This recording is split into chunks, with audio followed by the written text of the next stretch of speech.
Hello everyone, welcome to break time classes. इस video में हम जो मॉडर्न हिस्ट्री है उसके सभी एमसीक्यू देखेंगे, चैप्टर वाइज सभी कवर करेंगे।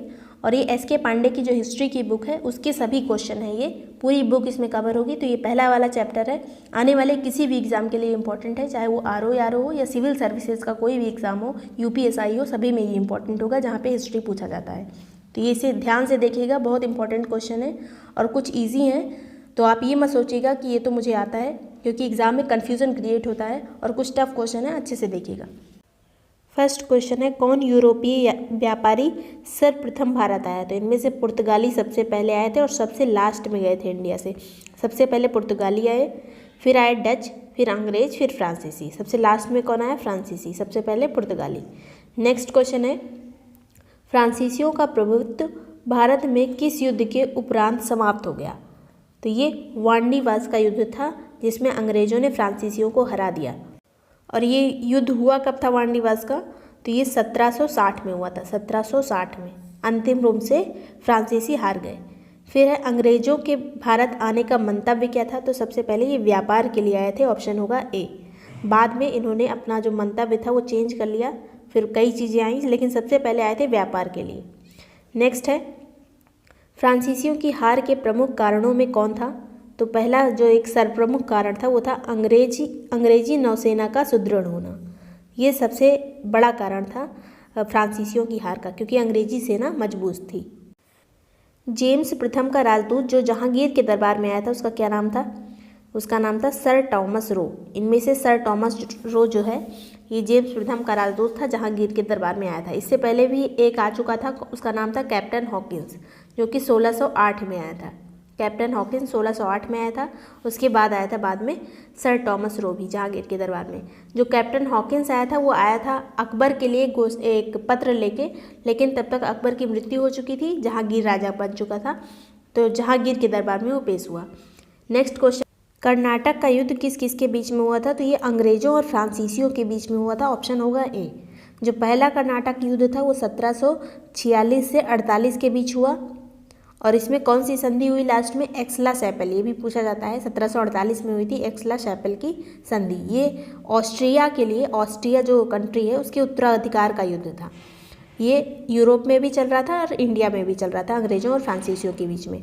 दूसरा कर्नाटक युद्ध हुआ 1749 से लेके 54 तक, 1749 से लेके 54 तक। और इसमें कौन सी संधि हुई? तो इसके बाद में जो मेन संधि हुई थी 1755 में, उसका नाम था पौंडीचेरी की संधि। फिर तीसरा कर्नाटक युद्ध हुआ कब से कब तक? 1756 से 1763 तक। और इसके लास्ट में फिर 1763 में पेरिस की संधि हुई थी। तो इस तरह से 3 कर्नाटक युद्ध हुए। नेक्स्ट क्वेश्चन है, अंग्रेजों को बम्बई कैसे मिला? अंग्रेजों को बम्बई कैसे मिला? तो इसका आंसर है दहेज के रूप में, विवाह में दहेज के रूप में पुर्तगालियों से प्राप्त हुआ था मुंबई अंग्रेजों को।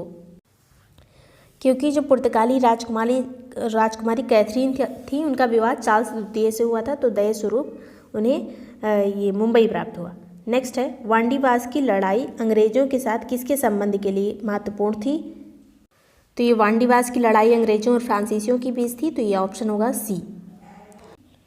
पुर्तगालियों के विरुद्ध शाहजहां ने किस नगर का घेरा किया? तो शाहजहां ने पुर्तगालियों को भगाने के लिए हुगली में घेरा किया था, ऑप्शन है डी। अंग्रेजों ने भारत में अपनी पहली फैक्ट्री कहाँ स्थापित की? तो ये स्थापित की थी सूरत में, ये सभी को पता होगा, ऑप्शन होगा सी। अंग्रेजों ने मद्रास का पट्टा कहाँ के शासक से प्राप्त किया? तो ये पट्टा प्राप्त किया था चंद्रगिरी के शासक से, बाद में इसी को अपनी बस्ती बनाई मद्रास को। नेक्स्ट क्वेश्चन है, भारत में पहली फैक्ट्री कहाँ स्थापित हुई? तो पहली फैक्ट्री स्थापित हुई थी सूरत में, ऑप्शन होगा ए। और ये सूरत में स्थापित कब हुई थी? 1613 में, 1613 में। ये आ गए थे पहले ही, लेकिन जो पहली स्थायी फैक्ट्री थी ये सूरत में लगी 1613 में। भारत में यूरोपीय शक्ति द्वारा अपना पहला किला कहाँ निर्मित किया गया? तो पहला किला बना था मछलीपट्टनम या फिर मसूलीपट्टनम में 1611 में। नेक्स्ट है, यूरोपीय व्यापारियों में पुर्तगाली भारत में असफल रहे, क्यों असफल रहे? जो पुर्तगाली थे, अंग्रेज क्यों जीते? क्योंकि उनके पास शक्ति कमज़ोर थी। पुर्तगालियों के पास नाविक शक्ति कमज़ोर थी, यूरोपियों के पास अच्छी थी, इसलिए पुर्तगाली हारे। नेक्स्ट है, भारत में पुर्तगालियों के प्रति अरब व्यापारियों की क्या प्रतिक्रिया थी? तो पहले यहाँ पे अरब व्यापारी जो थे वो ज़्यादा मात्रा में थे। जो भारत का साउथ वाला एरिया है वहाँ पे जब वास्को डी गामा आया था तो अरब जो यात्री थे, अरब जो व्यापारी थे, उन्होंने उनका विरोध किया था। लेकिन वहाँ का जो राजा था जमोरिन, हिंदू था, उसने पुर्तगालियों को आश्रय दिया। तो इसका आंसर होगा ये विरोधी थे, अरब पुर्तगालियों के विरोधी थे। नेक्स्ट है, भारत में पुर्तगाली साम्राज्य का सबसे पहला वायसराय कौन था?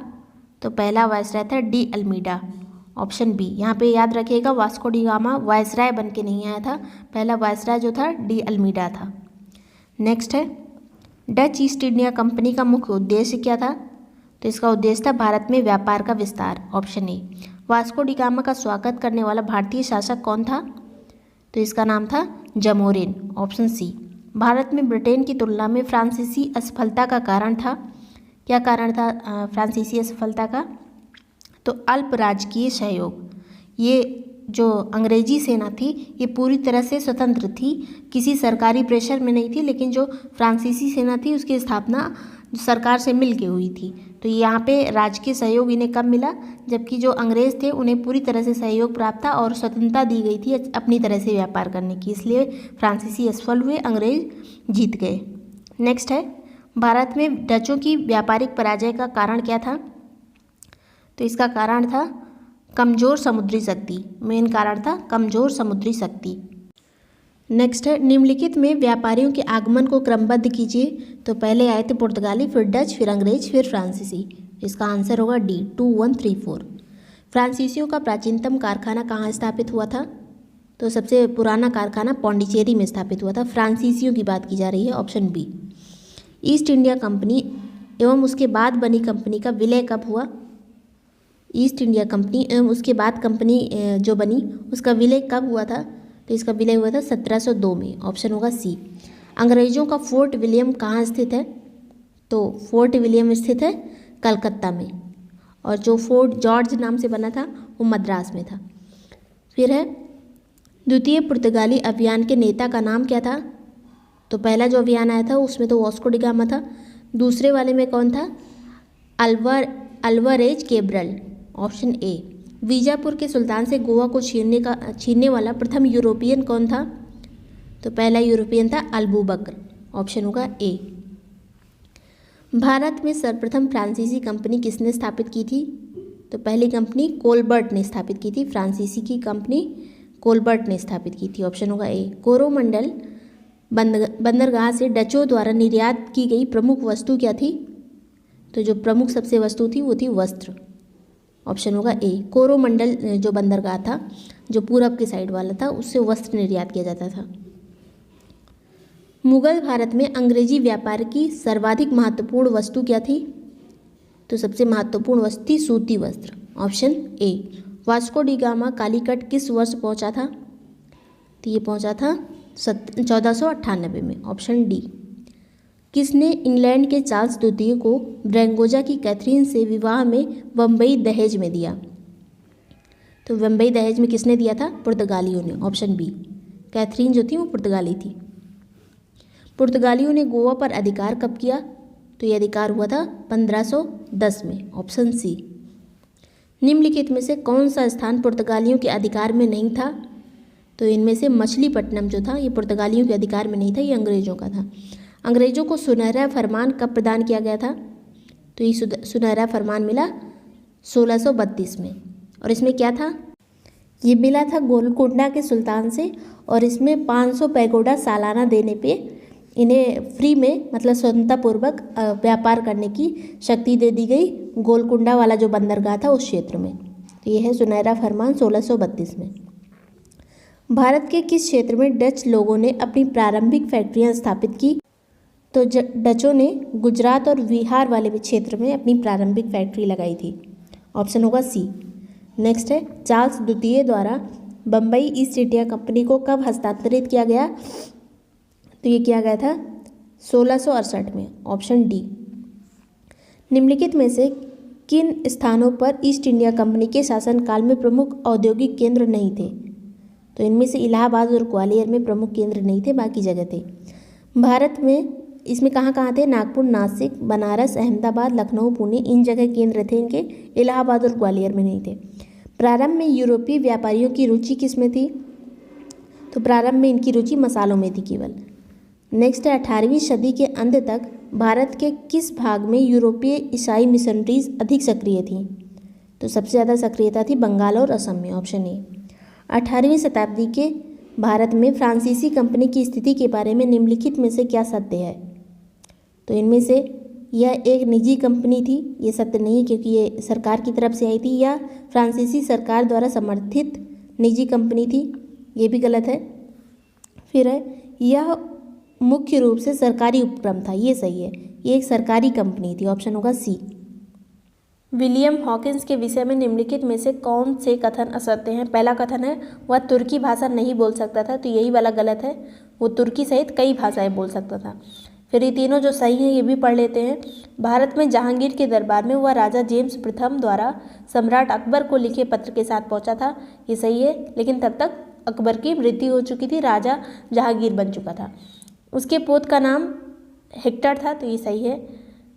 निकट पूर्व का वह उसे बहुत अनुभव था, तो बहुत अनुभवी व्यक्ति था, तो ये भी सही है, बाकी चीज़ सही है, पहला वाला गलत है। नेक्स्ट है वास्को डी गामा के कालीकट पहुंचने पर वहां के शासक की क्या प्रतिक्रिया थी? तो वहां के शासक ने उसे मैत्रीपूर्ण उसका स्वागत किया, तो यहाँ पे होगा ऑप्शन सी। और वहाँ पे जो अरब व्यापारी थे उन्होंने विरोध किया था, जो वास्को डी गामा था उसका विरोध किया था अरब यात्रियों ने, अरब व्यापारियों ने, और स्वागत किया था वहाँ के राजा जमोरिन ने। आरंभ में ब्रिटिश ईस्ट इंडिया कंपनी का नाम क्या था?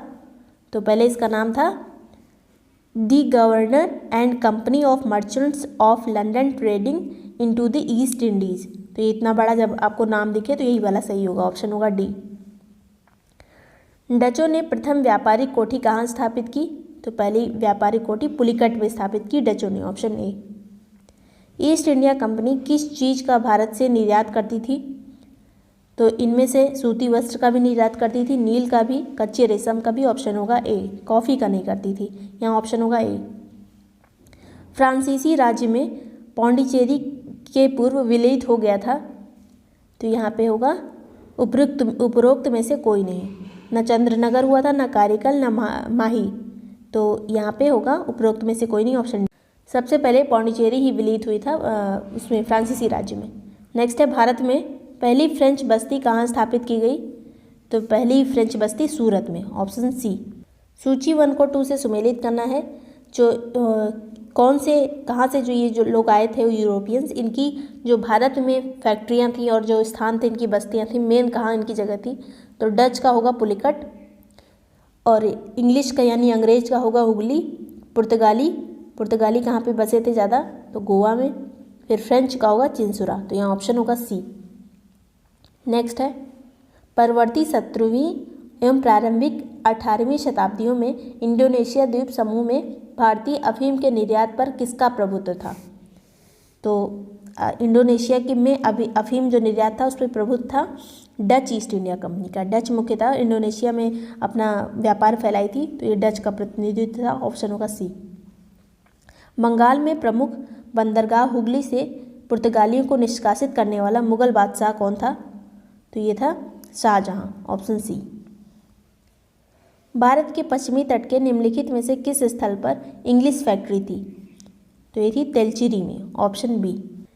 निम्नलिखित में से कौन सही सुमेलित है? तो कंपनियों के नाम दिए गए हैं सभी यूरोपीय देशों के। तो पुर्तगाली जो कंपनी थी उसका नाम था एस्टाडो डी इंडिया, तो ये वाला सही है। फिर है फ्रांस का हवेरी निग्दे ओस्ट इंडिशे कंपनी की, ये वाला गलत है, और ये भी गलत है। यहाँ पे सही वाला देखिए बस, पहला केवल सही, ऑप्शन होगा ए। सर्वप्रथम सूरत में किसने अपनी फैक्ट्री स्थापित की? तो सबसे पहले सूरत में अंग्रेजों ने अपनी फैक्ट्री स्थापित की थी 1613 में। नेक्स्ट है पुर्तगालियों ने क्रमशः गोवा जीता और हरमुज को खो दिया। तो कब ऐसा हुआ था, कब गोवा जीता था, कब हरमुज को खो दिया था? 1510 में गोवा जीता था, 1622 में हरमुज को खो दिया था, ऑप्शन होगा सी।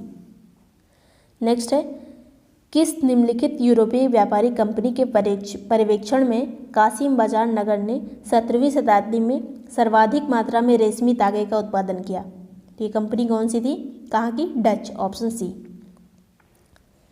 निम्नलिखित में से किसने सर्वप्रथम यूरोपीय चल धातु सदृश मुद्रण यंत्र में रुचि ली? तो ये कौन थे? ये भीम जी पारेख ने इसमें रुचि ली थी। नेक्स्ट है, ईस्ट इंडिया कंपनी ने किस हेतु भारत में निवेश शब्द का प्रयोग किया? तो भारतीय वस्तुओं को खरीदने के लिए, उनके बुलियन आयात के लिए इन्होंने भारत में निवेश शब्द का यूज़ किया, यूरोपियंस ने, जो अंग्रेज थे उन्होंने। Option A. फ्रांसीसियों ने किस संधि के द्वारा मद्रास अंग्रेजों को वापस लौटा दिया? तो ये कौन सी संधि थी? एक्स-ला-चैपल, जो पहले कर्नाटक युद्ध के बाद हुई थी 1749। इसमें मद्रास को वापस कर दिया फ्रांसीसियों को। 17वीं शताब्दी में भारत और जावा के बीच व्यापार का प्रभुत्व था किसका? ये था डचों का। Option B. तो डच मुख्यतः इंडोनेशिया के में अपना व्यापार फैलाए हुए थे, तो यहाँ पे डच ऑप्शन होगा। अंग्रेजी ईस्ट इंडिया कंपनी की स्थापना का अधिकार पत्र प्रदान किया था किसने? तो एलिजाबेथ फर्स्ट ने। ऑप्शन होगा बी। ट्रैंकबर्ग में प्रथम डेनिश व्यापार समझौता कायम हुआ था किस वर्ष? तो ये समझौता हुआ था 1620 में। Option A. फ्रांसीसी सहायता से 1765 में एक आधुनिक शस्त्रागार की स्थापना हुई थी, तो ये कब हुई थी, कहाँ पे हुई थी? डिंडीगुल में। ऑप्शन होगा डी। डिंडीगुल में जो मैसूर वाले शासक थे उन्होंने स्थापना की थी। बंगाल की निम्नलिखित फैक्ट्रियों में से कौन सी एक डचों द्वारा स्थापित की गई थी? तो ये कंपनी थी चिंसुरा की। ऑप्शन होगा सी, डचों ने स्थापित की थी इसे। बंगाल का कौन सा बंदरगाह पुर्तगालियों के लिए पोर्टो ग्रैंडे कहा जाता था? तो ये बंदरगाह था चटगांव बंदरगाह। Option C. इंटरलोपर कौन थे? तो इंटरलोपर अवैध और अनधिकृत रूप से व्यापार करने वाले अंग्रेज व्यापारियों को कहते थे। ऑप्शन होगा डी। 1690 में कलकत्ता की स्थापना किसने की थी? कलकत्ता की स्थापना जॉब चार्नक ने की थी। सन पूछा जा सकता है 1690। किस अंग्रेज गवर्नर को औरंगजेब ने भारत से निष्कासित कर दिया था? तो इसका नाम था सर जॉन चाइल्ड। आपको चाइल्ड नाम दिखे मतलब बच्चे जैसा, तो उसे ही औरंगजेब ने बाहर किया था। ऑप्शन होगा बी। मद्रास की स्थापना किसने की थी? तो मद्रास की स्थापना की थी फ्रांसिस डे ने। Option A. अंग्रेजी कंपनी को किसने कहा था कि वह एक कुत्सित या नीच झगड़ालू लोगों और बेईमान व्यापारियों की कंपनी है? तो ये कहा था बंगाल के सूबेदार शाइस्ता खान ने। ऑप्शन होगा ए। इंग्लिश ईस्ट इंडिया कंपनी का लोकप्रिय नाम क्या था? तो ये था जॉन कंपनी। Option A. लेकिन इसे ज़्यादातर ईस्ट इंडिया कंपनी ही बोलते हैं। ऑप्शन होगा ए।